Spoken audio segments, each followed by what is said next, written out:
Start करता है। ये तो अनम्यूट रह गया। चल, अभी प्रीलिम्स के इमीडिएटली बाद हम क्या चाह रहे हैं, क्या एक्सपेक्ट कर रहे हैं, मतलब वही चीज है कि आप एग्जैक्टली किस तरीके से प्रिपेयर करें, किस तरीके से इस टाइम को यूटिलाइज करें कि आप कमिंग एग्जामिनेशन में सक्सीड करें। इस टॉपिक को लेकर आज हम इकट्ठे हुए हैं और मैं पहली बार क्या कह रहा था कि माइंडसेट। माइंडसेट सबसे ज्यादा इंपॉर्टेंट एस्पेक्ट है आपका। क्या इशू हो रहा है अगर हम इस टाइम पे बात करें, क्या मैं तैयारी करूं कि नहीं करूं। ठीक है, क्योंकि मेरे इतना स्कोर है, बीच बीच में मतलब बन भी रहा है, नहीं भी बन रहा है, लग भी रहा है, नहीं भी लग रहा है, क्या करना चाहिए। देखो, इसको ना एक साइकिल की तरह समझो। आइडियली क्या होता है, सबसे पहली चीज तो है जो हो सकती है कि आप बॉर्डर लाइन में हो। अब एग्जैक्ट स्कोर की जो बात होती है, जैसे अभी हम बात करेंगे 95 प्लस है तो पढ़ना ही चाहिए। इवन 90 प्लस है तो पढ़ना चाहिए। क्यों? क्योंकि देखो, तो स्कोर चेंज हो सकता है, पेपर टू की वजह से चेंज हो सकता है स्कोर। अदरवाइज आपका जो ऐसा होता है कि कितने और सब्जेक्ट्स में नंबर आ रहे हैं बच्चों के, पेपर थोड़ा टफ भी था, बच्चों के स्कोर कम आ रहे हैं। बट एक दूसरा एस्पेक्ट देखो जो मैं चाहूंगा आप लोग समझो, कि अपने आप से ये क्वेश्चन पूछो कि क्या मैं इस एग्जामिनेशन को, अगर नहीं होता है, अगले साल भी दूंगा या नहीं। पहला क्वेश्चन ये है कि मान लो वर्स्ट केस, देखो वर्स्ट यही हो रहा है ना, मेरा नहीं हो रहा, वर्स्ट केस है। तो पहला क्वेश्चन ये है कि अगर मेरा नहीं हो रहा है फिर भी मैंने क्या करना है, फिर से तैयारी करनी है या नहीं करनी है। अगर फिर से तैयारी करनी है तो इसका मतलब है आपने पढ़ना है। ठीक है ना? जिन बच्चों ने तैयारी नहीं करनी है फिर उसके लिए अलग हम तरीके से देखेंगे। रीजन क्या हो सकता है, एक एज का रीजन हो सकता है। ठीक है, कि भाई अब 35 हो रहा है नहीं, या एज ज्यादा है, शादी करनी, बहुत से एस्पेक्ट्स हैं। ठीक है, फैमिली में कुछ हो रहा है, या अब मैं काफी हो गया, अब एचएएस की तैयारी नहीं करनी और कुछ कर लेंगे, या पहले कोई जॉब पकड़ लेता हूँ फिर देख लूंगा। तो हर आदमी का अलग अलग एक रीजन रहता है। बट मेजोरिटी बच्चे का क्या होता है ना, तैयारी करी है, स्टार्ट किया है, और इमीडिएटली अभी अगर नहीं भी होता है तो भी मैंने नेक्स्ट ईयर देना है। और अगर आपने नेक्स्ट ईयर देना है तो देखो पढ़ना तो पड़ेगा ही तो। ठीक है, तो आप फिर ये क्वेश्चन ही खत्म हो जाता है कि मैं पढ़ूं कि ना पढ़ूं। ठीक? इस चीज को समझो, रीजन क्यों है। क्योंकि देखो, प्रीलिम्स है, मेंस है और इंटरव्यू है। तीन स्टेजेस है हमारी जिसके लिए हमने प्रिपेयर करना होता है। यहां पर जैसे आप प्री दे रहे हो, ठीक है, कुछ बच्चों का नहीं होगा प्री। ठीक है, बट आप एक चीज समझो ना, क्या वो नेक्स्ट ईयर के लिए प्रिपेयर करेंगे? वो बच्चा करेगा प्रिपेयर। ठीक है, चलो मान लेते 50% प्रिपेयर करेगा। बट इस चीज को समझो, जिन बच्चों का इस बार मेंस हो रहा है, आप उसमें हो भी सकते हो, नहीं भी हो सकते हो। ठीक है, कोई अगर 90 से 100 वाली रेंज में चल रहे हो, रिस्क है ना। 100 अप हो तो पॉसिबिलिटी ज्यादा है। बट एक चीज समझना, कई बार ऐसा ना 110 वाला बच्चा ही बोल रहा है सर होगा कि नहीं होगा, तो श्योरिटीज तो कोई नहीं बोल सकता ना। ये चीज तो की पे डिपेंड करेगी, सीटें कम है। ठीक है, अब की पे डिपेंड करता है। ऑब्वियसली 100 प्लस सेफ है, बट स्टिल वो हर बच्चे के बैक ऑफ द माइंड में चलता रहता है, फिर भी पढ़ूं कि नहीं पढ़ूं, पढ़ूं कि नहीं पढ़ूं। इस चीज को समझो, जो बच्चा मेंस लिखेगा, जो सेलेक्ट हो रहा है, उनमें से भी मेजोरिटी बच्चा तो सेलेक्ट नहीं होगा। जो बच्चा सेलेक्ट नहीं होगा उसने कितनी पढ़ाई कर ली, उसने पहले प्री तक पढ़ाई करी है और इमीडिएटली प्री के बाद मेंस के लिए भी पढ़ रहा है। ठीक है ना? तो अब वो बच्चा क्योंकि मेंस के लिए भी पढ़ रहा है तो नेक्स्ट टाइम के लिए ही इज वेल प्रिपेयर्ड, अगर उसका आगे नहीं होता है। ठीक है, और आपको उससे compete करना है, समझ रहे हो ना। और अगर वो बच्चा पढ़ता रहेगा तो उसका तो श्योर शॉट है, और आपको उसके लेवल पे आना है। फिर इंटरव्यू जो बच्चे दे रहे हैं, कईयों का होगा, है ना। अब उसमें जिसको एचएएस मिल गया, ठीक है, अब जैसे अमित कल था ही क्या, रैंक वन, वो दोबारा से एचएएस नहीं देगा। बाकी जो उसके बाद के जितने भी रैंक्स है ना, किंतु आपने देखा होगा लोग वीडियो लगते हैं, ईटीओ लगते हैं, दोबारा से देते हैं एग्जाम ना। नीचे जितने भी लोग हैं वो भी दोबारा से एग्जाम देंगे। बट उन्होंने कब तक पढ़ा, उन्होंने इंटरव्यू तक पढ़ा।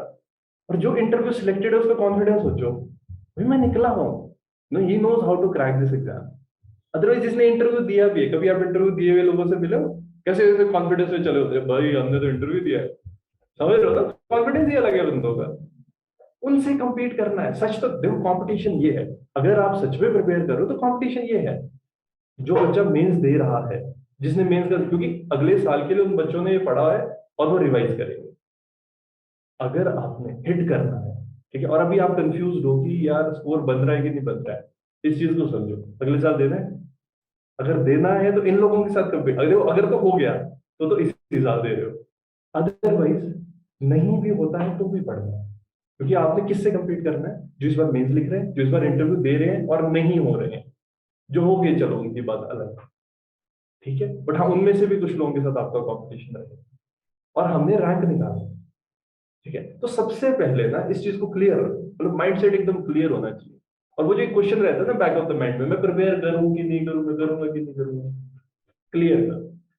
अदरवाइज भी अगर मान लो कि किसी की एज ज्यादा है, और दैट कई लोग होते हैं 32-33 के हो जाते हैं, साथ में शादी भी करनी है और चीजें भी है, तो इस चीज को समझो ना, आपने प्री के लिए तैयारी कर ली है, प्री की तैयारी करने के बाद अगर आप कोई भी एग्जाम देना, मान लो नायब तहसीलदार देना, नायब तहसीलदार आएगा, ठीक है, तो जिसने वो एग्जाम देना, आपको कितने महीने की तैयारी चाहिए, जिस बच्चे ने पढ़ लिया है रिवीजन के लिए अराउंड 1 मंथ, क्योंकि उसके लिए बोल रहा हूँ जिसने ऑलरेडी प्री पढ़ लिया है प्रॉपरली, वो 1 मंथ में रिवाइज कर सकता है, तो अभी मेंस के लिए पढ़ते रहो, ठीक है, इमीडिएटली जब नोटिफिकेशन आ जाएगी पढ़ना शुरू कर दो प्री के लिए, ठीक है, और जब अगर आपका नहीं हो रहा है तब तक रिजल्ट भी आ जाएगा, क्लियर हो जाएगा नहीं हो रहा है, लेकिन ये वाला टाइम तो ऐसा है ना कि बस पढ़ो अभी, इमीडिएटली प्री देने के बाद आपको रुकना नहीं चाहिए, है ना, आप पढ़ते रहो, हाँ नोटिफिकेशन आ जाएगी, 1-1.5 महीना बचेगा, आपको लग रहा है मैंने नायब तहसीलदार पे फोकस करना है, वो कर लो, 1-1.5 महीना है आपके पास, ठीक है, उस चीज को क्योंकि अब आपने, और मैं उन बच्चों के लिए बोल रहा हूँ जिन्होंने रिवाइज कर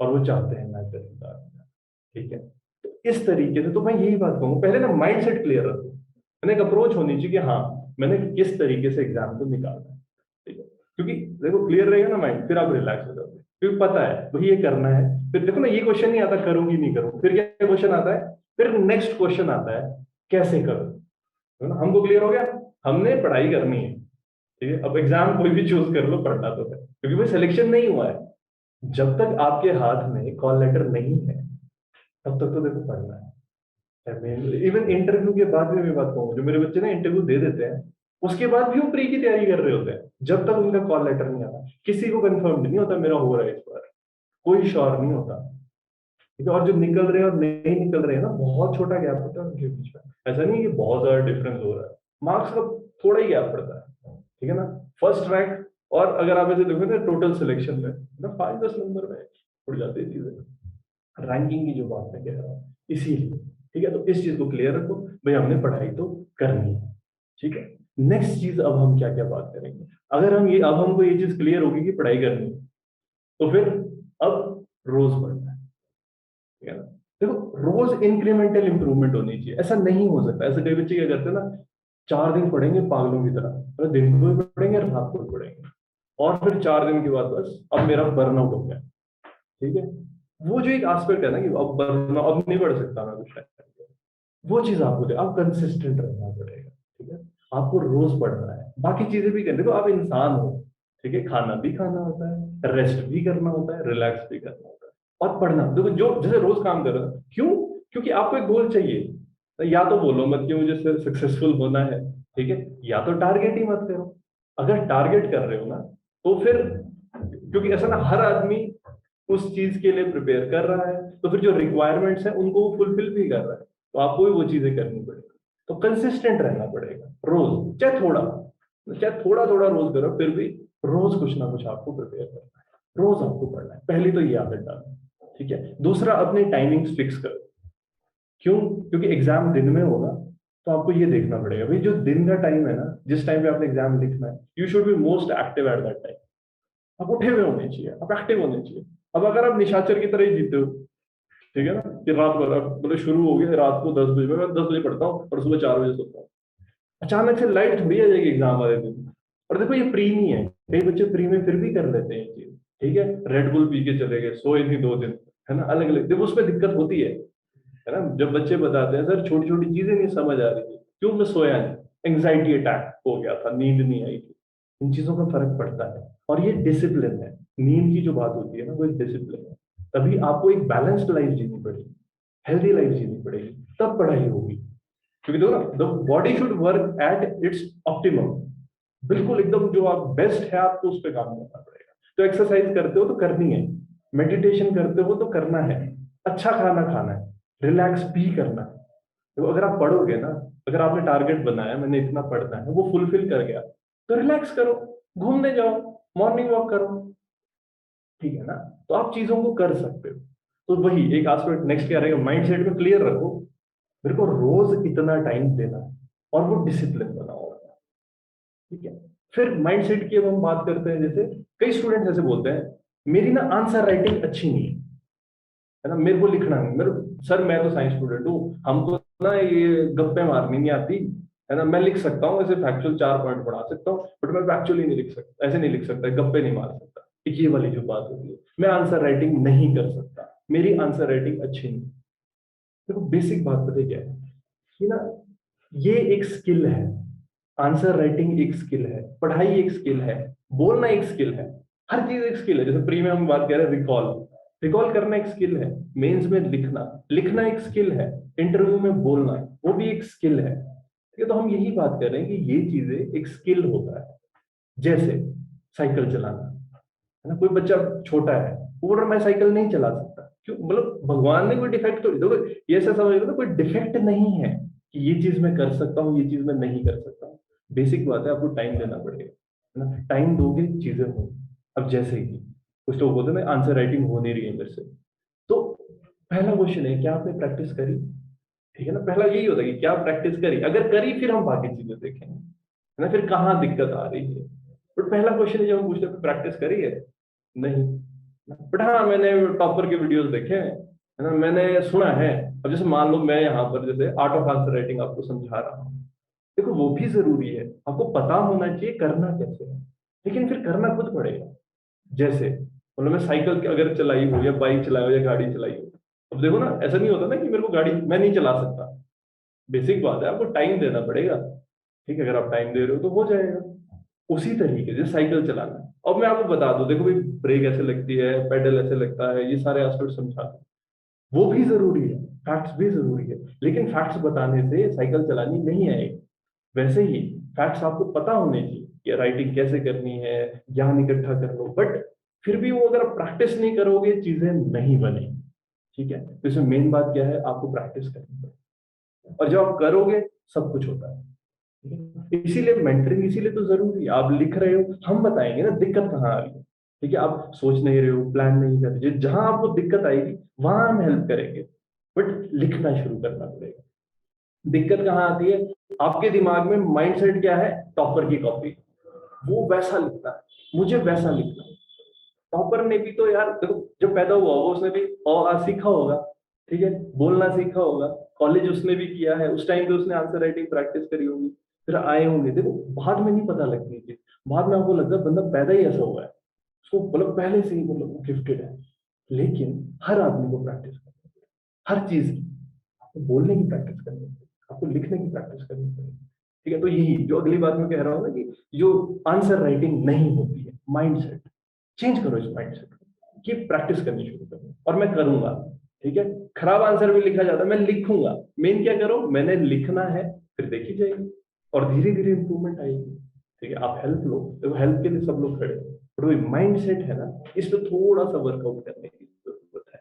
फर्दर इसी में हम ये बात करें, मेरे को याद नहीं होता, ये भी एक माइंड सेट है, ये मेरे को याद नहीं होता, क्या आपने कोशिश करी याद करने की? क्या आपने नोट्स बनाए, क्या आपने रिवीजन साइकिल्स करी? ऐसे किसी को याद नहीं होता।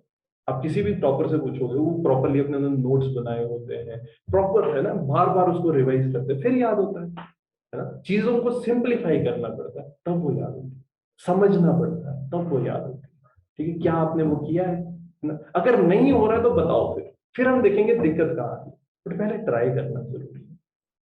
फिर ये एंग्जाइटी अटैक आ रहा है जी मेरे को, पेपर से पहले मेरे को, अब पढ़ने लगा होता हूँ, अब वही जिसमें शुरू में बात करी ना, क्लियर रख, पढ़ मैंने तो भाई लॉन्ग टर्म पढ़ना ही है, नहीं भी होता है तो भी मैंने पढ़ना ही है, तो बस फिर लग जाओ पढ़ने। और दूसरी बात है कि क्या श्योरिटी से कोई इंसान बोल सकता है आपका सिलेक्शन होगा कि नहीं होगा, किसी को नहीं पता, कोई नहीं बोल सकता इस बंदे का होगा ही होगा, ठीक है। सिंपल सी बात है, अगर आप प्रिपेयर करोगे तो जो प्रोबेबिलिटी ऑफ सिलेक्शन है वो बढ़ेगी, अदरवाइज प्रोबेबिलिटी ऑफ सिलेक्शन कम हो जाएगी, सिंपल ये बात, ठीक है। पढ़ोगे तो चांसेस ज्यादा है, नहीं पढ़ोगे तो चांसेस कम है, टेंशन करोगे तो नहीं होने के चांसेस ज्यादा है। तभी जब ऐसे टेंशन भी होने लगे ना, तो सिंपल सी बात है, जो एंग्जाइटी करते हो, है ना, या तो आप हेल्थ का ध्यान नहीं रखते हो, अगर आप टाइम पे सो नहीं रहे हो तो एंग्जाइटी होनी है, अगर आप है ना, खाना टाइम से नहीं खा रहे हो, एंग्जाइटी होनी है। और मेरे को बोलते हैं लोग नींद नहीं आती, है ना। भाई अपने पास मोबाइल रखोगे रात को, नींद कहाँ से आएगी? थोड़ी थोड़ी देर बाद चेक करना, है ना, उस पर टिड़ुम कुछ आ गया नोटिफिकेशन, वो देखने लग जाना, बिंज वॉचिंग करना, कैसे होगा? समझ रहे हो ना? अगर ऐसा मोबाइल बंद करके सो जाओ, मतलब लेट जाओ, है ना, आराम से लंबी रोटी खाओ, घूम के आओ, है ना, लेट जाओ, आएगी नहीं।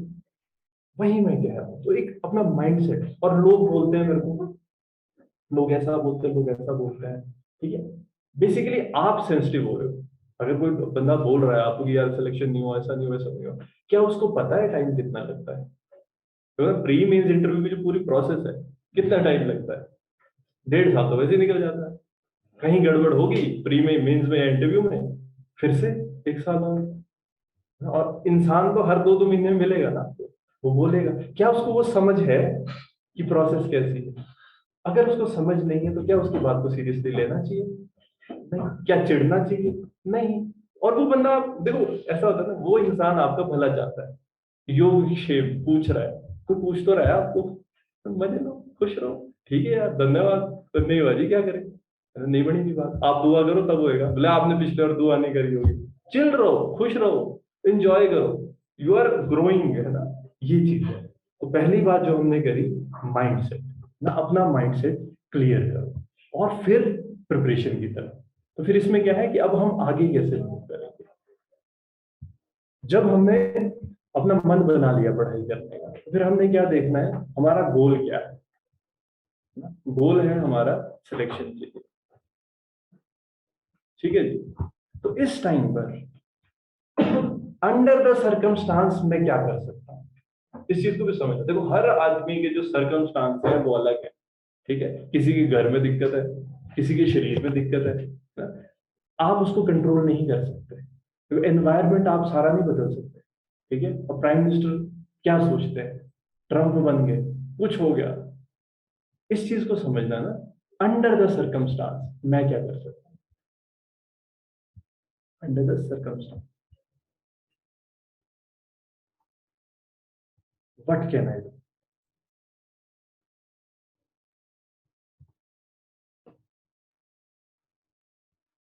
बस ये क्वेश्चन पूछो अपने आप से।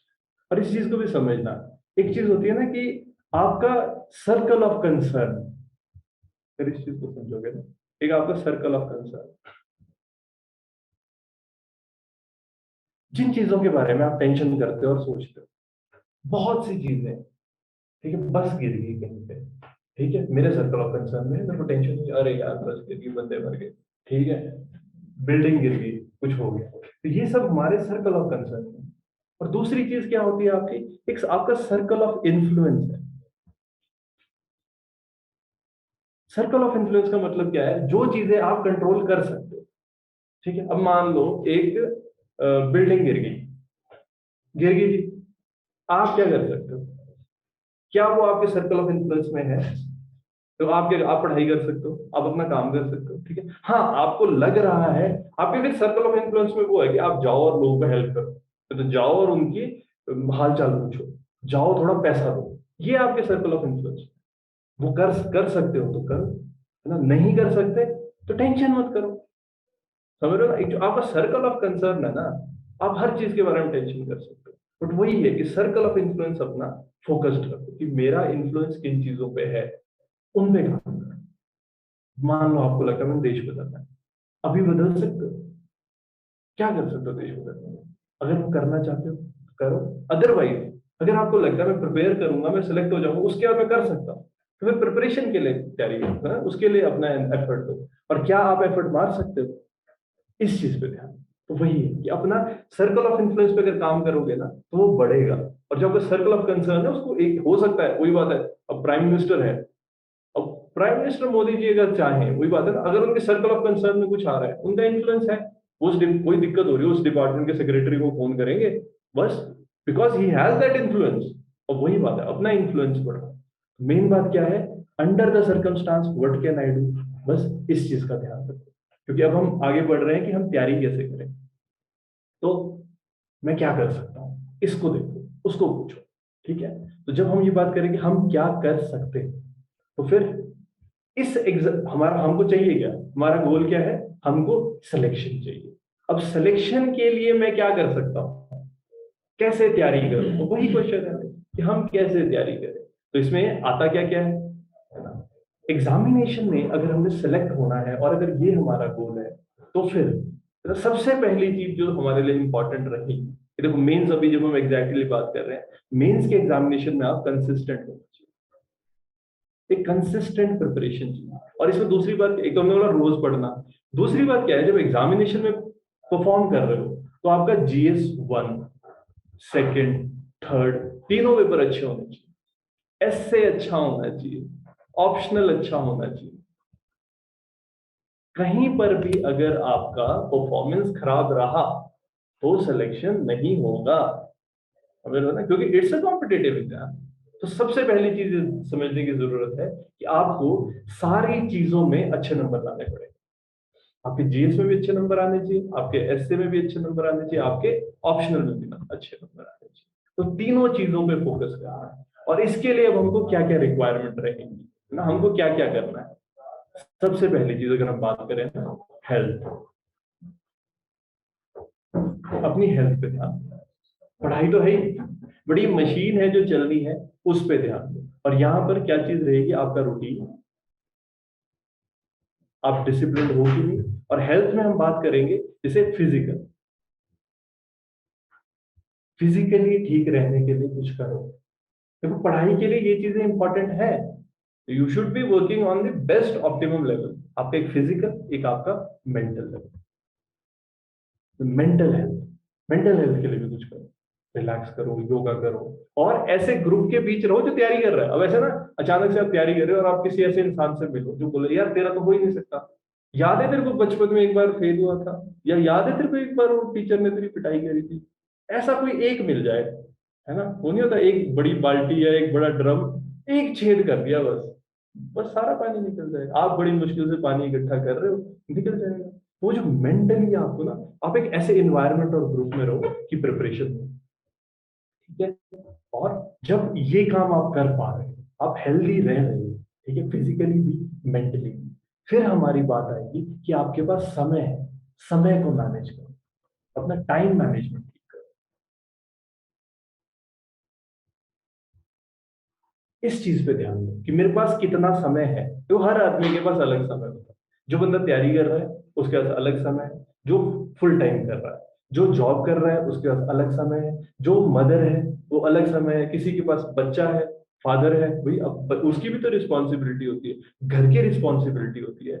जॉब कर रहे हो, वर्क कर रहे हो, कितना टाइम है, उस चीज को देखो, फिर उसको बेस्ट यूटिलाइज कैसे करें। क्योंकि देखो हर तरह का आदमी सिलेक्ट हो रहा है ना। कई लड़कियां हैं, है ना, मदर है, फिर भी वो भी सिलेक्ट हो रही है, ठीक है। किसी की शादी थी, कोई प्रेग्नेंट थी, वो सिलेक्ट हो रही है, कितनी टेंशन रही होगी। किसी के घर में बुजुर्ग है, डेथ हो रही है, वो भी सिलेक्ट हो रहे हैं। लोग सिलेक्टेड है, वीडियो को कितना काम होता है, इलेक्शनों में सोचो कितना भागना पड़ता है, वो भी सिलेक्ट हो रहे हैं। देखो हर तरह का आदमी सिलेक्ट हो रहा है, हम ये बात नहीं कह सकते क्यों, क्योंकि वो टाइम अच्छा मैनेज कर रहे हैं। तो अपने टाइम को अच्छे से इसको प्लान आउट करो कैसे। और इसमें भी जो हम बात करते हैं ना, लाइफ में बहुत सी चीजें चलती हैं। अगर आप चीजों को देखो, कुछ ना अर्जेंट चीजें होती है, ठीक है, फोन आ गया, है ना, अर्जेंट है ना, डिपेंड करता है कौन कर रहा है। अर्जेंट भी हो सकता है, अर्जेंट नहीं भी हो सकता है, इंपॉर्टेंट हो सकता है, ठीक है, नॉट इंपॉर्टेंट हो सकता है। तो ये आप अपनी लाइफ में डिसाइड करो। अब कई चीजें ऐसी होती है अर्जेंट और इंपॉर्टेंट है, दांत में दर्द होगी, ठीक है, अचानक से दांत में दर्द होगी, अब चाहे कुछ भी है जाना पड़ेगा, ऐसे काम तो करने ही पड़ेंगे। तो देखो चीजों का ध्यान रखो, नहीं रखोगे तो ऐसा होगा, अर्जेंट और इंपॉर्टेंट चलेगा सब कुछ। अगर आप पहले से नहीं पढ़ रहे हो, पहले से आंसर राइटिंग नहीं कर रहे हो, पेपर से पहले मुंह पे आ जाएगा सब कुछ कि अब क्या करो, क्या रिवाइज करो, कैसे करो। फिर इंपॉर्टेंट तो था ही, अब समझ रहे हो, आंसर राइटिंग इंपॉर्टेंट है, सिलेबस रिवाइज करना इंपॉर्टेंट है, बट फिलहाल अर्जेंट नहीं है। बट धीरे धीरे अगर नहीं करोगे तो अर्जेंट बन जाएगा। तो जो नॉन अर्जेंट और इंपॉर्टेंट चीजें होती है, इनके लिए टाइम निकालो, लिस्ट करो इसको, और इसके लिए टाइम फिक्स करो कि मैंने ये कब करना है। एक्सरसाइज इंपॉर्टेंट है, अर्जेंट नहीं है, 2 दिन नहीं भी करोगे कुछ नहीं हो जाएगा, ठीक है। अच्छा खाना 2 दिन नहीं खाओगे, मर नहीं जाओ, बट वही बात है, लंबे टाइम ऐसा करोगे तो एक अर्जेंट सिचुएशन में आना। एक्सरसाइज नहीं कर रहे हो, शरीर में दर्द होने लग जाएगी। बहुत बच्चे ऐसे हैं 2 ढाई महीने पढ़ रहे होते, पेपर तक आते आते ना सर्वाइकल स्पॉन्डिलाइटिस हो जाता है, गर्दन में दर्द हो जाती है, लिख नहीं पा रहे होते हैं, करते। और बहुत ऐसे बच्चे जिनका सिलेक्शन इसलिए नहीं हो रहा होता है, सर लिखा नहीं जा रहा, सिर में दर्द होने लगी। और मैं मतलब अब मैं जितने बच्चों के साथ डील करता हूँ, बहुत ज्यादा बच्चों के कंधों में दर्द होने लग जाते, पीठ में दर्द होने लग जाते, आधे सिर में माइग्रेन वाली दर्द होने लग जाती, स्ट्रेस ले रहे हैं। अगर आप फिजिकल एक्सरसाइज नहीं करोगे स्ट्रेस बढ़ेगा। और ये जो इंपॉर्टेंट चीजें थी जो अर्जेंट नहीं थी, अगर आपने प्लान नहीं करी, तो इसी के लिए प्लान करना जरूरी है। अगर आप इसको प्लान नहीं करोगे तो अर्जेंट और इंपॉर्टेंट बन जाएगी, और फिर आपको दिक्कत आएगी। और जो अर्जेंट इंपॉर्टेंट है वो तो निपटाना ही पड़ेगा। बट कुछ चीजें ऐसी अर्जेंट होती है, नॉट इंपॉर्टेंट, अचानक से फोन आ गया, है ना, और वो इतना इंपॉर्टेंट नहीं है। ठीक है, आप इस चीज को डेलीगेट, मतलब ये ऐसी ऐसी चीजें है ना, जरूरी नहीं है करना, या नॉन इंपॉर्टेंट चीजें जो आपके घर वाले भी कर सकते हैं। कोई घर सब्जी लानी है, सामान लाना है, किसी और को दे दो, है ना, ये खाना बनाना है ना, टिफिन ले लो। अगर खुद से करो, डेलीगेट करो ऐसे काम। नहीं, झट से जो करना होता है, लेकिन वो इम्पोर्टेंट, कुछ चीजें तो इंपॉर्टेंट है और कुछ चीजें इंपॉर्टेंट नहीं है ना। दोस्त बोल रहे भाई, है ना, घूमने चलो, अभी चलो ट्रैकिंग पे जा रहे हैं, अर्जेंट है, इंपॉर्टेंट है, भी किसी और को ले जा। ठीक है, और कुछ चीजें ऐसे अर्जेंट भी नहीं, इंपॉर्टेंट भी नहीं, छोड़ो ऐसे काम को, रहने दो, है ना। नोटिफिकेशन आ गई, नेटफ्लिक्स में फ्री आ रही है एक मूवी, देखनी पड़ेगी, भाई जरूरी थोड़ी है, रहने दो। ठीक है ना, छोड़ो। कुछ चीजें ऐसे देखो यार, और मैं एक और चीज कह रहा हूँ, छूटती नहीं है। मैं एक और बात दूंगा, अगर आप अच्छी चीज को पकड़ोगे बाकी चीजें छूट जाएंगी। जैसे होता है, अगर आपको मैं हीरे दे रहा हूँ, आप पत्थर थोड़ी भरोगे जेब में। छोटे छोटे बच्चे होते हैं ना, वो पत्थर भर रहे होते हैं, तो आप बड़े हो गए हो, अगर आपको कोई इंपॉर्टेंट चीज दूंगा भर दोगे जेब में, पत्थर नहीं भरोगे। वही है ना, प्रायोरिटी, प्रायोरिटी क्लियर रखो। और मैं एक और बात बोलूंगा, अगर आप प्लान नहीं कर रहे हो ना, टाइम मैनेजमेंट नहीं कर रहे हो, तो एक चीज आपने सबने फील करी होगी, हम ना अर्जेंट और इंपॉर्टेंट चीजों में इतने फंस जाते हैं, है ना। अब मान लो लगातार रोज रोज के काम में आप फंसे हो, फंसे हो, फंसे हो, है ना, आप प्लान ही नहीं कर पा रहे हो। अगर जैसे वो रिविजन ही नहीं कर रहे हो आप, रोज बस लगे हो, बस ये भी इधर से आ रहा है, इधर से आ रहा है, मैंने करंट अफेयर्स यहाँ से करने हैं, ये भी करना है, वो भी करना है, वो भी करना है, एक प्लान बनाया है कि मैंने कितना टाइम देना है, तो क्या होगा, अचानक से वो जो वर्ड नहीं बोलते लोग, बर्न आउट हो गया। और उस टाइम पे आदमी क्या करता है, नॉन अर्जेंट नॉन इंपॉर्टेंट काम करता है। कभी ऐसा हुआ है, थक गए यार, और खोल दिया मोबाइल और यूट्यूब चला दिया, 2-3 घंटे पास से। क्यों? क्योंकि आपके पास प्लान नहीं था, और आपने फिर टाइम वेस्ट किया। और ऐसे ही होता है, अगर आप इसी लूप में रहोगे ना, और ये नॉन अर्जेंट इंपॉर्टेंट काम नहीं करोगे, तो अचानक से आप एक ऐसे लूप में चले जाओगे जहां पे आप नॉट अर्जेंट नॉट इंपॉर्टेंट काम करोगे। जैसे कि नेटफ्लिक्स चलाया, सीजन के सीजन डेट आ गए, 5 सीजन, 2 दिन तक सो नहीं रहे हो, है ना, क्योंकि समझ ही नहीं आ रहा, क्योंकि आपके पास प्लान नहीं है। प्लानिंग बहुत ज्यादा इंपॉर्टेंट है, टाइम मैनेजमेंट के बारे में आपको सोचना पड़ेगा। ठीक है, तो जब आप अपना टाइम प्लान कर लेंगे, उसके बाद आती है कि भाई अब आंसर राइटिंग कैसे करनी है मेंस में। यहां पर दो चीजें रहती है, एक तो आपके कंटेंट की बात होती है, और दूसरा आपकी प्रेजेंटेशन, सिलेक्शन के जो एस्पेक्ट्स हम कहते हैं, जब आप आंसर राइटिंग कर रहे हो, क्या चीज इंपॉर्टेंट है, क्या मेरा कंटेंट इंपॉर्टेंट है, क्या मेरा प्रेजेंटेशन इंपॉर्टेंट। कई लोग से बात कर रहे होते हैं ना कि सर मेरे को ना फैक्ट्स तो मैं कर सकता हूँ, ये ना मेरे से गप्पे नहीं मारी जाती, है ना। या कुछ लोग बोलते हैं कि सर मैं लिख तो बड़ा अच्छा लेता हूँ, मैं शब्द लगा लेता हूँ, याद नहीं हो रहा है। ठीक है, देखो ये दोनों चीजें चाहिए। आप देखो, अगर कोई इंसान है आपसे मिलने आया है, अगर वो इंसान क्वालिटी बात नहीं करता, अच्छा इंसान नहीं है, ठीक है, पहले पहले क्या देखो, पहले तो यही दिखता ना ऊपर से कैसा दिखता है। देखो तो खुद हम कैसे बात कर रहे हैं, इंसान दिखता कैसा है, वैसे ही आंसर दिखता कैसा है। प्रेजेंटेशन, प्रेजेंटेशन, तो वो चीज इंपॉर्टेंट है, फर्स्ट इंप्रेशन तो उसी से पड़ता है। लेकिन वो ये ना कि जब इंसान अपना मुंह खोलता है और आपसे बात करता है, तो क्या कितना कंटेंट है, उसकी पर्सनालिटी में कितनी डेप्थ है, फिर हम वो चीजें देखते हैं। तो दोनों चीजें इंपॉर्टेंट है, आंसर राइटिंग में भी ऐसे ही है। आपका कंटेंट इंपॉर्टेंट है, आप लिख कैसा रहे, और आपका प्रेजेंटेशन इंपॉर्टेंट है, आप कैसे प्रेजेंट कर रहे हो अपने आप को। तो दोनों चीजें, तो आप ऐसा नहीं कह सकते कोई भी चीज कम है या कोई भी चीज ज्यादा है। कंटेंट आपको वर्कआउट करना पड़ेगा। और कंटेंट की जब हम बात कर रहे थे, पढ़ाई कैसे करें, और इसमें ना एक मेजर एस्पेक्ट रहेगा आपका नोट्स में, क्योंकि नोट कैसे बनाए, नोट्स कैसे बनाए। यहाँ पर ना जैसे सिलेबस है आपका, ना सिलेबस में अलग अलग तरह के टॉपिक्स होते हैं। अगर मैं बात करें नोट्स कैसे बनाना, अगर नोट्स में सिलेबस, अगर आप इसको देखोगे ना, कुछ टॉपिक्स ऐसे होते हैं जो सिंगल टॉपिक है, जैसे कि पब्लिक सर्विस गारंटी एक्ट, एक टॉपिक है, ठीक है, पढ़ो उसको, खत्म हो जाएगा। ठीक है, ऐसे एजीआई ऐसे ऐसे कोई भी सिंपल सिंपल एक टॉपिक उसको पढ़ना, उसका क्या है, सिंपल, उसको एक बार पढ़ा और उसमें कुछ न्यूज में अगर आया तो ऐड कर दिया, अदरवाइज वो सुनना काफी है। तो जो एक सिंगल टॉपिक्स होते हैं, एक तो आपको ऐसे प्रिपेयर करने पड़ेगा कि सिंगल सिंगल टॉपिक, उसके बारे में ज्ञान इकट्ठा किया कि क्लास में आपको पढ़ाया जाएगा, नोट्स दिए जाएंगे, उसको इकट्ठा करो, अब लिख लो या प्रिपेयर कर लो। फिर अगर कुछ न्यूज में आता है कभी तो ठीक है, अदरवाइज वो टॉपिक बना हुआ है। लोक मित्र केंद्र एक टॉपिक है, सेल्फ हेल्प ग्रुप एक टॉपिक है, थोड़े एग्जाम्पल इकट्ठे करे, बन गई बात। कुछ रिसेंट अगर हुआ, बजट में कुछ आया तो नोट्स में ऐड कर दिया, वरना एक बार बना दिया। ठीक है, और टॉपिक्स का, और जिस नोट्स बनाना है, इसमें भी ये चीज रहती है ना कि अगर कोई चीज एक जगह पर कंसाइज है तो ठीक है, आप वहां से उठा लो उसको, या वो अपने पास प्रिंट आउट रख लो। अगर आपको नहीं लग रहा है कंसाइज है, तो जैसे क्योंकि एग्जाम की रिक्वायरमेंट कहती है उस हिसाब से चलो। कोई अगर थीमेटिक जैसे सिंगल टॉपिक है, उसको बस तैयार किया, इकट्ठा किया, बन गई बात। ठीक है, अगर आपको कहीं पर कंसाइज मिल रहा है ठीक है, अदरवाइज खुद बना लो। और कुछ होते हैं कॉम्प्रिहेंसिव टॉपिक्स, वो एक लाइन में बात होती है, जैसे हिस्ट्री है, मॉडर्न हिस्ट्री, ठीक है, मॉडर्न हिस्ट्री बोल के फिर जितना आपका 1857 से लेकर आजादी, और इवन कई पोस्ट इंडिपेंडेंस इंडिया, एक लाइन है बस, आजादी के बाद आज तक। बड़े बड़े टॉपिक्स है, कॉम्प्रिहेंसिव टॉपिक्स है। जब हम इनकी बात करते हैं, इसको हम थीमेटिकली प्रिपेयर करते हैं, और इसको आप थोड़ा ज्यादा भी प्रिपेयर कर सकते हैं, क्योंकि अब वही है, हमने क्या, हमने अपने दिमाग में रखना है आंसर क्या लिखना है भाई, 20 मार्कर आना है। ठीक है, अब कोई भी टॉपिक आएगा, मैक्सिमम कितने मार्क्स का है, 20 मार्क्स। ठीक है ना, तो आपने इतना तैयार करना है कि आप 20 मार्क्स तक लिख सकें, तो वो टेंशन नहीं करते। आदमी इसमें क्या करते हैं, कई लोग एक टॉपिक पढ़ते हैं, इतना पढ़ लेते हैं कि सर ये देखो मेरे पास कितना कंटेंट है। तो क्वेश्चन वो ये, कितना लिखना है, 20 मार्कर। 20 मार्कर से ऊपर जब जाना ही नहीं है, तो 4 पॉइंट्स, अगर ऐसा ना 4 फैक्ट्स भूल भी गए, नहीं भी लिखे, तो क्या होगा, है ना, आपको बस 20 मार्क्स भरने लायक है, उसमें फैक्ट्स है, बस ठीक है, उतनी रिपोर्ट्स आपके पास है, ठीक है।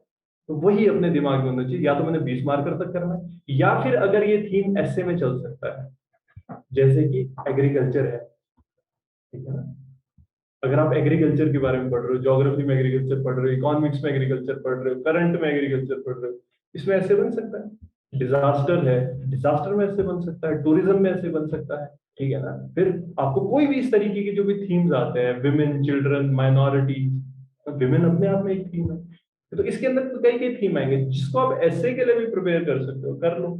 उसको फिर थोड़ा इतना कर लो कि हाँ, हमें इस पे अगर ऐसे आता है तो ऐसे भी लिखना है, उसको उस हिसाब से प्रिपेयर करना है।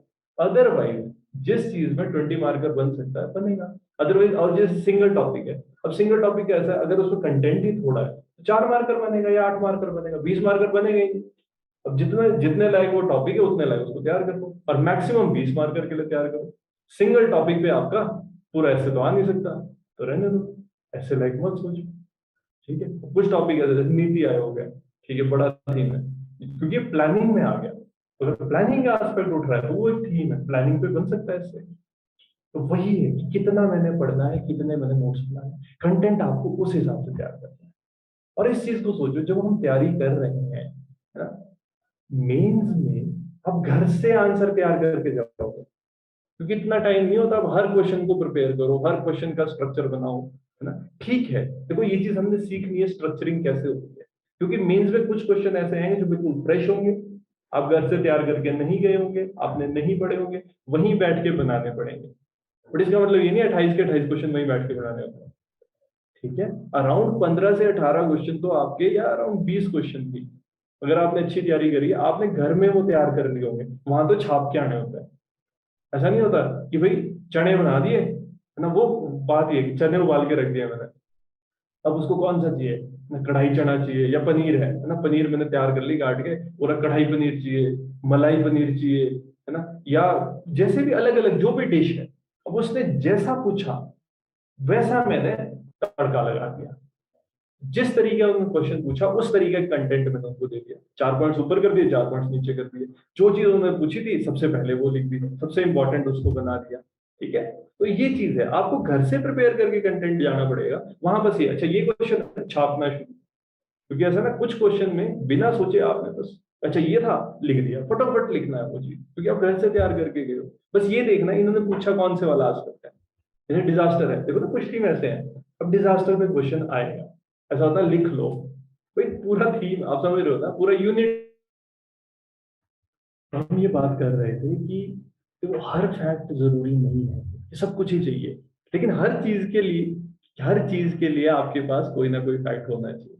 दिक्कत कहाँ आती है, बच्चे क्या करते हैं, किसी एक चीज में ना बहुत ज्यादा डेप्थ में चले जाएंगे, है ना, बहुत ज्यादा उस चीज को मतलब करेंगे कि ये जो अच्छा लग गया टॉपिक, कई बार वर्ल्ड हिस्ट्री में बच्चे घुस जाते हैं और आनंद लेने लग जाते हैं, इंटरनेशनल रिलेशनशिप में आनंद लेने लग जाते हैं। ठीक है, वही बात है, आपको कुछ फैक्ट्स चाहिए, लेकिन एक चीज है, सारे एस्पेक्ट्स कवर करने हैं।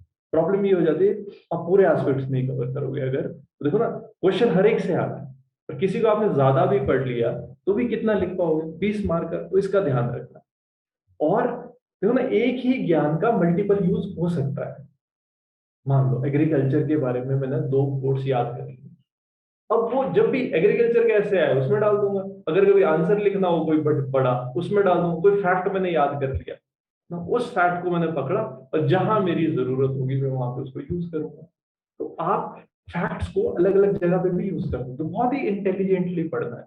अब कोई टॉपिक है ना, वो आपका एक जगह पर भी होगा, जैसे आपके इवन आप मेंस में देखोगे, ठीक है, जैसे अगर हम मेंस के पेपर की बात करें तो यहाँ पर ये है, अगर मेंस के सिलेबस में हम बात करें ना, जैसे ट्राइबल है ना, एक ट्राइबल का अपना टॉपिक रहेगा, ट्राइब्स।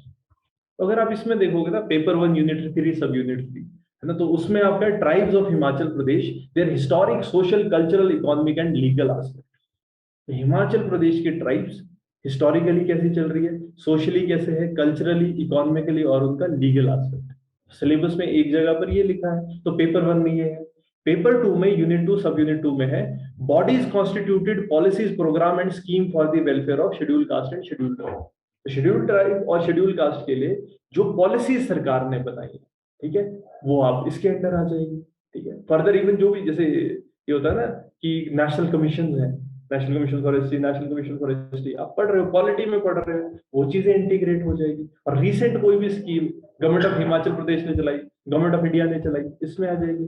फिर जैसे पेपर 2 में यूनिट 3 सब यूनिट 3 में various policies framed by government of Himachal Pradesh for socio-economic development of scheduled caste and scheduled tribe of the state। फिर ट्राइबल वेलफेयर एडमिनिस्ट्रेशन, ट्राइबल सब प्लान, और single line administration in Himachal Pradesh. तो अलग अलग जगह पर ये टॉपिक्स दिए हुए हैं ना, है एक ट्राइब, तो एक बार ट्राइबल अगर मैं ढंग से प्रिपेयर कर लूं तो ये सारे एस्पेक्ट्स हो गए, और चाहे पेपर 1 में है चाहे पेपर 2 में है। ठीक है, और अलग देखो ना, आप एक ही पेपर के अंदर आप बार बार फैक्टर को रिपीट कर रहे हो, तो वो चीज क्षम्य नहीं है ना, क्योंकि एक ही एग्जामिनर चेक कर रहा है, उसको लग रहा है यार यहाँ पे इसने ठीक लिखा, यहाँ पे नहीं लिखा। क्योंकि कुछ होता है, ठीक है, एक पेपर को भी अलग अलग टीचर्स चेक करते हैं, बट स्टिल एक पेपर के अंदर आप बार बार एक फैक्ट को रिपीट नहीं करोगे। लेकिन अब पेपर 1 में, पेपर 2 में, पेपर 3 में हम रिपीट तो कर सकते हैं। अगर एक ही फैक्ट मेरे को लग रहा है पेपर 1 में भी चलेगा, 2 में भी चलेगा, 3 में भी चलेगा, डाल दो, ऐसे में भी डाल दो। तो वही जो हम बात करते हैं ना, नोट मेकिंग इस तरीके से होनी चाहिए कि जो आपको हम बात कर रहे थे कंटेंट ना, हम इस एस्पेक्ट पे चले हुए थे कि आपका कंटेंट है, कितना प्रिपेयर करना है, किस तरीके से प्रिपेयर करना है, और उसका एक बार प्रिपेयर किया तो मल्टीपल यूज करना है। दिमाग खुला रखो, अगर आपने कुछ पढ़ा है आप कहीं और देखो, यही चीजें इंटरव्यू में भी यूज करनी है। और ऐसा नहीं होना चाहिए मैंने जो प्रीलिम्स के बाद पढ़ा है वही लिखूंगा। आपने प्रीलिम्स में भी जो पढ़ा है वो भी तो मेंस में लिख सकते हो। आपने बचपन से कुछ पढ़ा है वो भी आप प्रीलिम्स में निकल सकते हो, लिख सकते हो। आपने है ना स्कूल में कुछ पढ़ा, कॉलेज में कुछ पढ़ा, किसी दोस्त से गप मार रहे थे, उसने बताया यार ऐसा ऐसा हो रहा है वहां पे, वो भी लिख सकते हो। ठीक है ना, फैक्ट होना चाहिए प्रॉपर।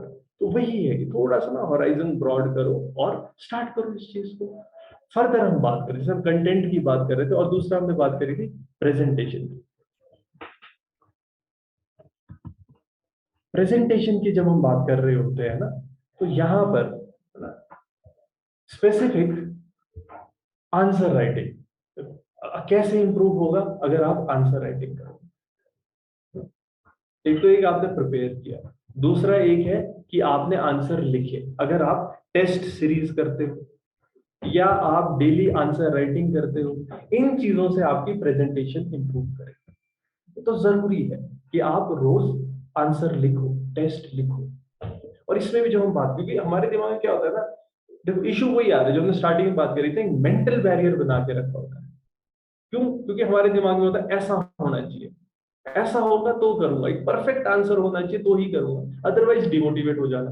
अब खुद सोचो, अगर एक छोटा बच्चा ना पहली बार गिरता, तो आपने वो छोटा बच्चा खड़े होने के लिए कितनी बार गिरता है, अगर पहली बार ही डिमोटिवेट हो जाता, ओ यार वो इतना बढ़िया चल रहा है, मेरे से चला ही नहीं जा रहा, छट भरा, मैं नहीं खड़ा होता, कभी खड़ा ही नहीं होना था। बस बात इतनी थी, उसने कभी ये बात सोची नहीं, तो देखो सब वो बैठा ही रह जाता। बट वही है ना, जब नेचुरली हम ऐसे बने हुए हैं, हम गिर गिर के उठते हैं, तो अब क्या दिक्कत होगी? ठीक है, बड़े हो गए ठीक है, बट अब कहाँ वो शर्म वाली चीजें कि दूसरा क्या बोलेगा, मेरी बेइज्जती हो जाएगी। How does it matter? आप कुछ सीख रहे हो, भाई गलतियां होंगी, है ना, और वो मेरी बेइज्जती हो जाएगी। भाई पहले इज्जत तो बनाओ, है ना? कुछ करो, पहले लिखो, कुछ बढ़ो तो आंसर राइटिंग स्टार्ट हो। और देखो एक बात होती है, हर आदमी रिस्पेक्ट करता है। देखो जो आप सिलेक्टेड कैंडिडेट्स को भी कभी अपनी कॉपी दिखाना, कोई ऐसा नहीं करेगा, हे, क्या कर दिया, तेरा नहीं होगा। हर आदमी अगर उसके पास समय होगा वो देगा, देते हैं लोग, क्योंकि हर आदमी वो भी तो उसी प्रोसेस से गए हैं, और वो सेलेक्ट हुए तो कुछ लोगों ने उनको हेल्प करी होगी तभी तो सिलेक्ट हुए हैं, और उन्होंने भी ऐसे आंसर लिखे हों। तो वो एक मेंटल बैरियर की हम जो बात कर रहे हैं ना, वो हटाओ, तभी प्रेजेंटेशन अच्छी होगी। और इसमें जैसे हम बात कर रहे होते हैं, तो परफेक्शन है ना, पहले परफेक्शनिस्ट एटीट्यूड हटाओ, मेंटल बैरियर हटाओ, फिर अब हम लिखने की बात करें, प्रेजेंटेशन की बात करें, तो आप जो भी पढ़ते हो उसको लिखो। जैसे कई बार लोग बोलते हैं आंसर राइटिंग, अभी जैसे ठीक है, ये बात की बिना पढ़े आंसर राइटिंग नहीं हो सकती, बट जरूरी नहीं है कि ना पेपर वन पूरा ही तैयार हो जाएगा उसके बाद ही आपने आंसर राइटिंग करनी है। आपने सिंपली अगर कोई भी टॉपिक पढ़ो, फॉर दैट मैटर आपने मतलब प्रेसिडेंट के बारे में पढ़ लिया, तो सिंपल है ना, आप खुद क्वेश्चन बनाओ कि what are the powers of the president, और जो भी आपने पढ़ा है खुद ही लिख लो, जितना याद आ रहा है उतना लिख लो। ये भी तो आंसर राइटिंग है। ऐसा थोड़ी तो एक हाई फाई क्वेश्चन होगा, मैं उसका आंसर लिखूंगा तो ही मेरे बढ़िया होगा। We have to start writing simple. आपने जो पढ़ा है उसको लिखने की कोशिश करो, अपने शब्दों में लिखने की कोशिश करो, ठीक है? तो जो भी आपको लग रहा है, आपने आज जो भी पढ़ा, कोशिश करो जैसा भी पढ़ा हो उसको देखो, उसी चीज को, अगर कोई चीज नोट्स हम कब बनाते हैं, अगर वो मिल नहीं है, मतलब बहुत सारी चीजें पढ़ के हमने एक छोटी सी चीज बनानी है तो हम नोट्स बनाते हैं। अगर कोई चीज ऑलरेडी कंसाइज है, अब लक्ष्मीकांत है, लक्ष्मीकांत में सब कुछ कंसाइज है, उसके क्या नोट्स बनाने? ठीक है, वो तो है ही नोट्स। उसमें तो सिंपल ये है, पढ़ो लक्ष्मीकांत को और फिर उसको अपने आप लिखो। आपने कोई चैप्टर पढ़ा, चैप्टर पढ़ने के बाद उसको अपने आप लिखो, सिंपल। ठीक है, और जितना आप लिखोगे ना, उससे बात करो। और इसमें ना कि क्या करो, जो ऑलरेडी पढ़ा हुआ है, what ever you studied till now, answer writing start कहाँ से होती है? लिखना शुरू कर दो। आज घर जाओ, जो भी आपने प्रीलिम्स के लिए पढ़ा था उसको लिखने लग जाओ। ठीक है, आपने पढ़ा था 1857 का रिवोल्ट, तो बस क्वेश्चन बढ़ाओ, 1857 का रिवोल्ट क्यों हुआ था?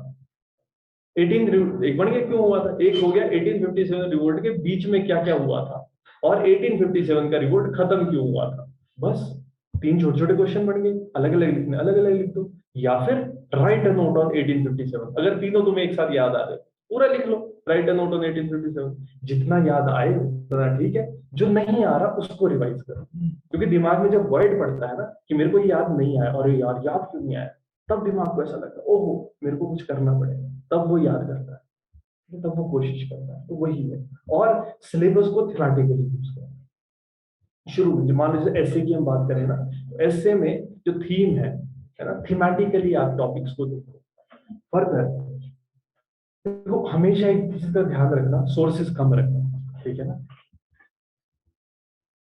लेस सोर्सेज रखो, ज्यादा रिवीजन, ये बहुत ज्यादा जरूरी है। और वही बात मैं कह रहा हूँ, क्यों कम सोर्सेज रखने की जरूरत क्यों है? देखो एक बार सारा सिलेबस पूरा तो करो, एक बार पूरा करो सिलेबस, फिर फिर जो भी आपको नया नया कंटेंट मिल रहा है, देखो ना, कोई भी एक किताब उठा दो, ऐसा ऐसा नहीं होता कि भाई ये किताब सबसे अच्छी है, ये किताब खराब है।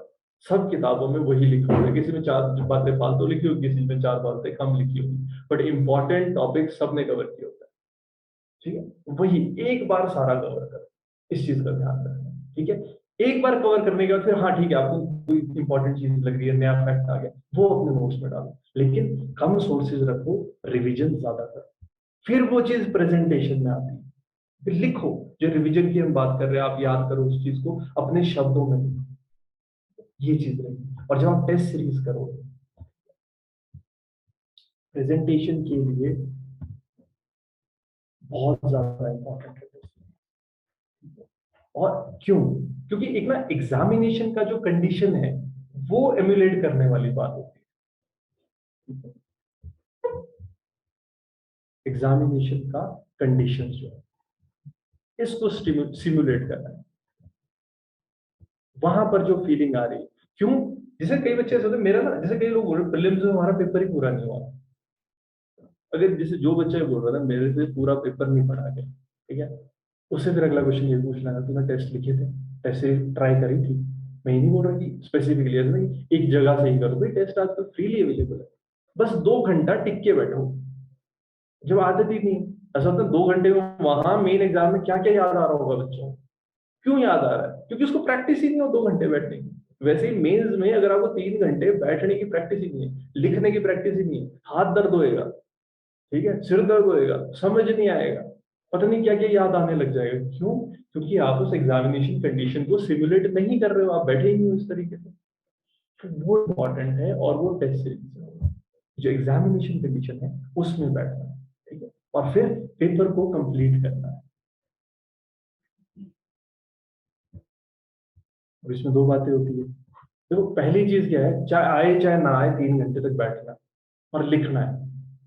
टेस्ट सीरीज में ये करो, एटलीस्ट शुरू में।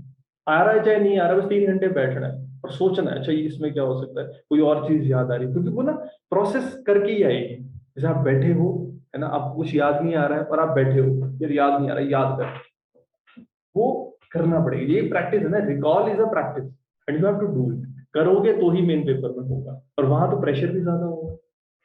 पहली चीज ये है कि आपको पेपर कंप्लीट करना है। ठीक है? अब जैसे ठीक है, एक बार नहीं हुआ पेपर कंप्लीट, 3 घंटा हो गया, उसके बाद भी अब आपको जो क्वेश्चन नहीं आता था ना, जैसे हमारे यहाँ पे पेपर होता है फिर डिस्कशन होता है, डिस्कशन के बाद घर जाके उसको लिखो। क्यों? देखो वहां हो पाया चाहे नहीं हो पाया ये एक अलग बात है, लेकिन अगर वही क्वेश्चन दोबारा से कभी आ गया तब तो होना चाहिए, वो जरूरी है।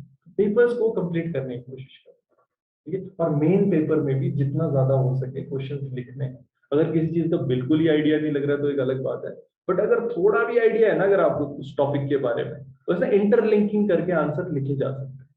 बट वही वो तभी लिखे जा सकते हैं अगर स्पीड होगी, और स्पीड तब आएगी जब लिखा होगा। इसीलिए टेस्ट सीरीज करते हो, और अपनी कॉमन सेंस यूज करते हैं ना। वही है, कॉमन सेंस ना लोग भूल जाते हैं। और शब्द को तोड़ तोड़ के समझ लो यार, हिंदी में पढ़ लो, कई बार हिंदी में पढ़ के समझ आ जाता है। तो जो हमारी कॉमन सेंस है, common sense is not very common, वो यूज करो। हम कई बार ये देखते हैं ना, जैसे प्रीलिम्स में है ना, एससीएनसी, तो कॉमन सेंस जरूरी है। नॉर्मली जैसे कई बार ना ऑप्शन से ही ठीक हो जाता है, जैसे आपको एक 4 में से आपको एक चीज आती थी, बट ऑप्शन ऐसी थी कि वो एक से ही क्वेश्चन हो गया। इंग्लिश में नहीं समझ आ रहा था, हिंदी में पढ़ लिया। ठीक है, तो छोटी छोटी चीजें कनेक्टिंग वाली बात होती है। और जब भी आंसर राइटिंग, जैसे आपने टेस्ट सीरीज करी, टेस्ट सीरीज के बाद जो आपके एग्जिस्टिंग नोट्स थे, पहले तो ये देखो, जब मैंने टेस्ट लिखा मेरे को याद क्यों नहीं आया, भाई मैंने घर पे पढ़ा था, फिर भी मेरे को याद नहीं आ रहा है, तो मैं बोलूंगा पढ़ के लिखा करो टेस्ट। जैसे हम यहाँ पर क्या कोशिश करते हैं, हफ्ते भर जो आपसे डिस्कस हुआ उसका ही संडे को टेस्ट ले। क्यों? पढ़ के लिखो, फिर अपने आप को टेस्ट करो कि यार मैंने इतना पढ़ा था, देखो मेरे को ये भी पता था सिलेबस ये है, मैं पढ़ के भी गया था, फिर भी मेरे को ये याद नहीं आ रहा, क्यों नहीं याद आ रहा? उस रीजन को फाइंड करो और उसका सोल्यूशन निकालो, बस ये है। और अगर कोई यहाँ पे जैसे डिस्कस होता है, लोगों के आप अलग अलग आंसर सुनोगे कि हम आंसर्स बताएंगे, उसमें जो आपको ऐसा फैक्ट लग रहा है यार ये बढ़िया पॉइंट है, उठा लो उसको और अपने नोट्स में डालो, जो आगे के लिए यूज किया जा सके। क्योंकि देखो यहाँ कैसा परफॉर्म करते हो ये इंपॉर्टेंट नहीं है, लेकिन अगर यहाँ पे तुम पूरी मेहनत करते रहे, शिद्दत से लगे रहे, तो जो मेन एग्जाम होगा वहां अच्छा होगा। और अच्छा कहाँ होना चाहिए? मेन एग्जाम में। ठीक है ना? यहाँ आप आंसर नहीं भी लिख पाए, ऐसा हो गया कि झटका लग गया भाई। तो जैसे कई बार बच्चे ना पेपर देने नहीं आते, अरे टेस्ट जैसे प्रीलिम्स में भी कई लोग प्रीलिम्स का टेस्ट लिखने नहीं आते, सर रिवीजन नहीं हुआ, ऐसा नहीं हुआ। देखो रिवीजन पूरा कभी नहीं होगा, कभी भी आपका आपको फीलिंग आ ही नहीं सकती कि अब मैं तैयार हूँ, बस अब ले आओ जो भी पेपर होगा मेरा हो जाएगा। टॉपर नहीं बोल सकता ये बात। जो पिछली बार के टॉपर्स है, अगर आप उनको दोबारा से करवाओगे, देखो वैसे होने के चांसेस बहुत ज्यादा है, बट श्योरिटी से वो भी नहीं बोल सकते कि मेरा इस साल होगा। कि अगर जैसे कि किसी का रैंक आया है तो दोबारा से रैंक ला सकता है, पॉसिबिलिटी ऑब्वियसली बहुत ज्यादा है, उनको पता है कैसे करना है, बट स्टिल गारंटी वो भी नहीं दे सकते। अरे तो ये प्रोसेस है ना, वही मैं कह रहा हूँ, छोटी छोटी चीजें साथ में रहेंगी तो इसमें है ना। और हमेशा जैसे हमने टेस्ट सीरीज की बात करी, और फर्दर ना जैसे कुछ बातें ऐसी जो ध्यान रखने की, जैसे इस सब में ना, सब हम इन्वायरमेंटल फैक्टर्स की बात करें, बाहर की बातें कर रहे हैं, सबसे ज्यादा इंपॉर्टेंट जो इसमें चीज रहेगी वो आपका सेल्फ इवैल्यूएशन है।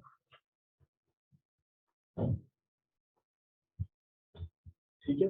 ठीक है, अब मान लो जैसे मैं बहुत सारे बच्चों से बात करता हूँ, मैं कॉपी देखता हूँ और चीजें मुझे पता लग रहा है, मैं आपको कुछ गाइड कर सकता हूँ, लेकिन सबसे ज्यादा अपने बारे में कौन सोचता है? आप खुद सोचते हो।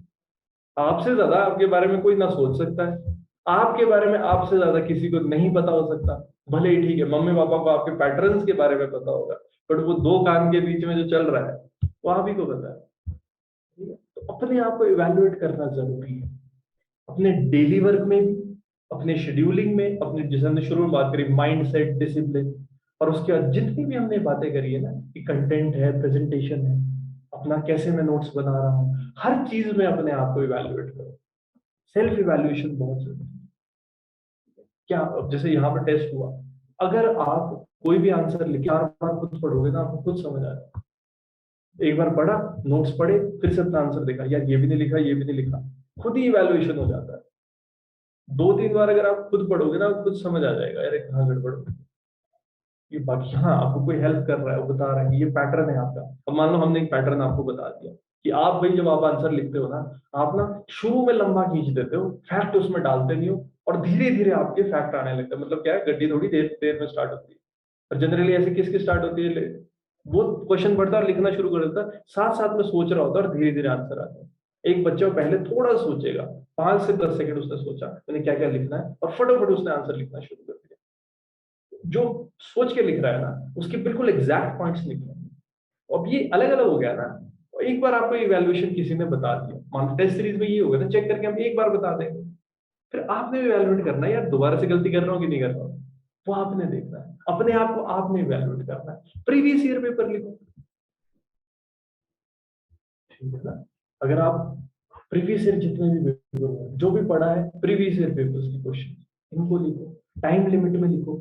अब हम देखो, हम नहीं बता सकते ना आपका ध्यान जा रहा है, कहीं भटक रहा है, नहीं भटक रहा है, खुद को इवैल्यूएट करो, क्या मेरा बीच में कहीं ध्यान भटका, क्या मुझे कहीं दिक्कत आ रही है? अगर आपके शरीर में दर्द हो रही है तो या तो तुम्हारा पोस्चर खराब है, ढंग से नहीं पकड़ते पेन, तुम्हारी राइटिंग खराब आ रही है, तुम्हारा पोस्चर खराब है, पेन पकड़ने का तरीका है उसको ठीक करो। अपने आप को इवैल्यूएट करो हर चीज में ना, खुद को इवैल्यूएट करने लग अपने आप को टाइम दो। और टाइम तभी होगा अगर आप डिस्ट्रैक्टेड नहीं रहो। प्रॉब्लम क्या है, बंदा डिस्ट्रैक्टेड रहता है। डिस्ट्रैक्टेड कैसे चल रहे हैं, फोन भी चल रहा है साथ में, सुबह उठते ही बंदा है ना, रादर देन प्लानिंग की मैंने क्या करना है, उठते ही सबसे पहले नेट ऑन किया। अगर किसी ने नेट ऑफ किया हो, जिसने तो नेट ऑफ नहीं किया उसको तो नींद ही नहीं आएगी ना, कभी भी टिड़ुंग टिड़ुंग बंदा उठ जाएगा। जो है थोड़ा सा ऐसा बंदा कि उसने नेट ऑफ किया, सुबह ही नेट ऑन करेगा और भाई सारी इकट्ठा हो गया उसके पास, है ना, urgent but not important, important तो नहीं है बट अर्जेंट है भाई, फेसबुक पे किसी ने कुछ डाला, लाइक करना पड़ेगा, नहीं करोगे तो फीलिंग ही नहीं आएगी। समझ रहे हो? इस वजह से क्या हो रहा है, आदमी डिस्ट्रैक्ट हो गया, और जो उसने खुद करना था, कि आपने जो सोचा था करना था, लोग टॉयलेट पे मोबाइल लेके जाते हैं। समझ रहे हो? डिस्ट्रैक्टेड रहोगे, और अगर आप डिस्ट्रैक्टेड रहोगे आप प्लान नहीं कर पाओगे। सेल्फ इवैल्यूएशन के लिए टाइम दो। जो मैं बात कह रहा था, आप एक्सरसाइज करो। जब आप एक्सरसाइज कर रहे हो, जब आप वॉक पे जा रहे हो, आप घूम रहे हो, मेडिटेशन कर रहे हो, आप सोचोगे ना यार मैंने पूरे दिन क्या किया, ठीक कर रहा हूँ नहीं कर रहा हूँ। जब आप सोओगे, देखो नींद बहुत इंपॉर्टेंट है, अगर नहीं सोओगे ना तो पता क्या होता है, रात को ना सारी चीजें दिमाग में ना चर्न होती है, और जो आपको इंपॉर्टेंट लगता है वो रहता है, बाकी वो डिलीट हो जाता है। इस तरीके से जो परमानेंट मेमोरी में वो जाता है जो आपको इंपॉर्टेंट लगता है। तो वही बात है, अदरवाइज खुद सोचो ना, आप सुबह से कितने नोटिफिकेशन देख लेते हो, अगर आपको सारी याद रहेगी आप पागल हो जाओगे। दिमाग को काम कर रहा है रात को। उसी तरीके से आप जिसको इंपॉर्टेंस दे रहे हो, आप पढ़ाई को इंपॉर्टेंस दोगे तो वो फैक्ट्स याद रहेंगे, क्योंकि दिमाग बोल रहा है भाई ये जीवन के लिए इंपॉर्टेंट है, जीने के लिए इंपॉर्टेंट है, तो उसको रखेगा। और उसके लिए फिर नींद प्रॉपर होनी चाहिए। अगर नींद प्रॉपर नहीं तो उसको लगेगा यार ये तो शरीर खराब हो रहा है, मरने वाला बंदा है। देखो बॉडी सीधा चलती है, लाइफ और डेथ, फाइट और फ्लाइट, वो तो ऐसे देख रही है ना। तो वहां पर उसको लगा अरे अभी इसको सोना इंपॉर्टेंट है, ये बंद करो सब कुछ, फेंक दो, नहीं होगा आपको याद। पेपर बच्चों को याद नहीं आ रहा होता है।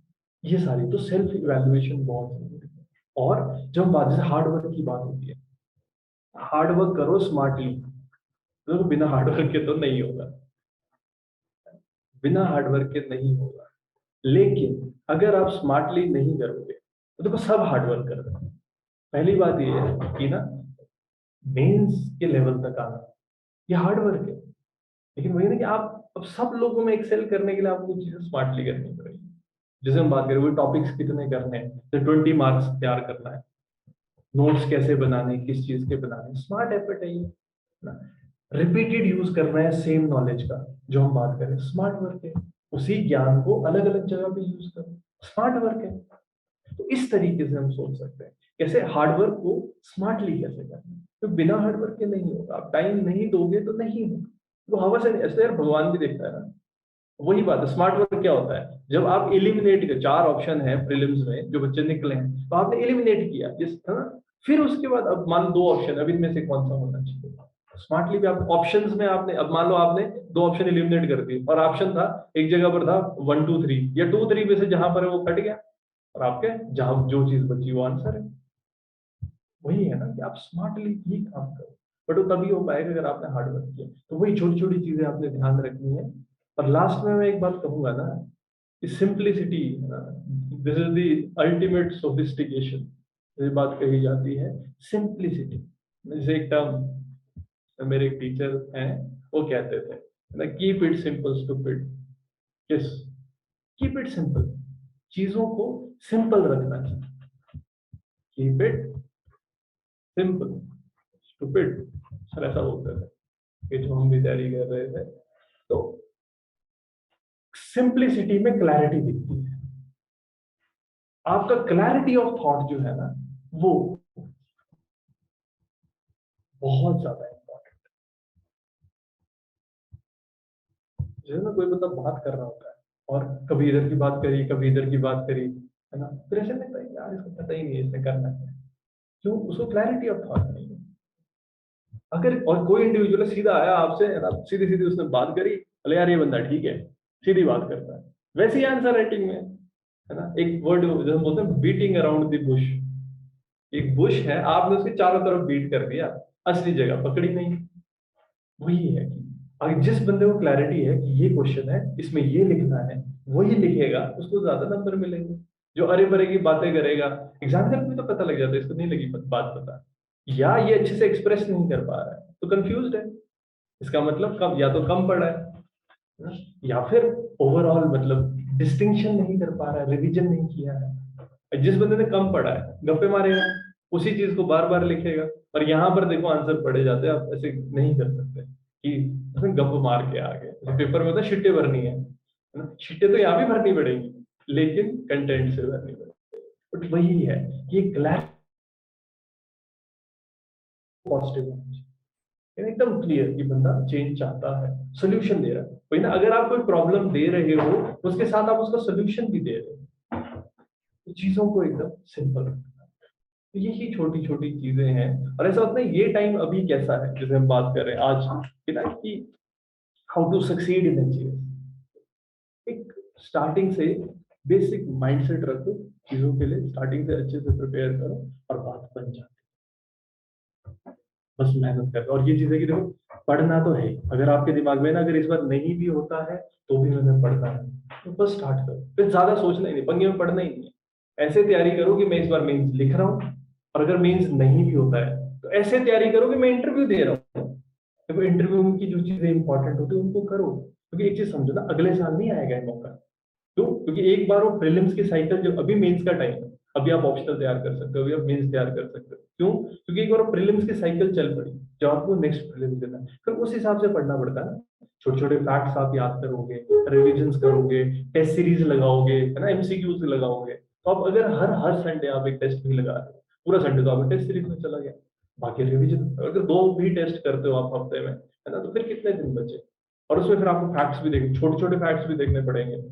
तो फिर ये जो ओवरऑल थीम समझने वाली बातें होती है, इंटरलिंकिंग वाली बातें होती है, मुश्किल हो जाता है। मेंस का सिलेबस कवर करना मुश्किल हो जाता है। ठीक है, और अगर आपने अभी पढ़ लिया, होता है बहुत बढ़िया, नहीं होता है तो अगले साल आप रिवीजन कर लेंगे। और एक बार देखना, जब ये बात होती है ना कि हम चाहेंगे फर्स्ट अटेम्प्ट में हो जाए, लोगों का फर्स्ट अटेम्प्ट में भी होता है, लेकिन अगर फर्स्ट में ना भी हो तो भी लोगों का सिलेक्शन होता है। आपने देखा होगा, जैसे ना रैंकर्स है, दो दो तीन तीन अटेम्प्ट में भी होते हैं। बस क्यों? छोड़ना नहीं है। ठीक है, और दूसरे की बातों में नहीं आना। अब ये भी होता है ना, जैसे अचानक से आपने अपने नोट्स बना लिए, अचानक से कोई और, ओ यार नोट्स तो तेरे ठीक है, उस इंस्टीट्यूट का तो पढ़ा ही नहीं, भाई उनकी उसमें चार बातें ऐसी, भाई ये पढ़ा है तुमने? तो ना पेपर से पिछले दिन कोई आ जाए आपके पास, बोले यार ये तो पढ़ा है, और आप अगर नहीं पढ़ा है, बस हो गए। पहली बात तो है, देखो तुमने अगर पूरा सिलेबस कवर किया, सिलेबस तो पूरा पढ़ा है ना, अब कोई एक फैक्ट ऐसा आ गया जो उड़ता उड़ता आ गया, ठीक है, नहीं पढ़ा, बट इसका मतलब ये नहीं है ना कि आपने पढ़ाई नहीं करी है। जो छोटी छोटी चीजें होती है ना, फिर इनका भी ध्यान रखना है, बी मेच्योर। अपनी जो स्टडीज है, जो आपने पढ़ा है, कॉन्फिडेंट रहो उसके बारे में, भाई पढ़ा है ठीक है ना, और मैं तैयारी करने को तैयार हूँ। बस ये छोटी छोटी चीजें है ना, इन पे फोकस करो, और सिलेक्शन होएगा, बनेगी बात। तो इसी उम्मीद के साथ कि हमारा कल हमारे आज से बेहतर होगा, अपना ध्यान रखिएगा। जय हिंद। तो यहाँ पे खत्म करते हैं डिस्कशन को, और फिर आपके जो क्वेश्चन हो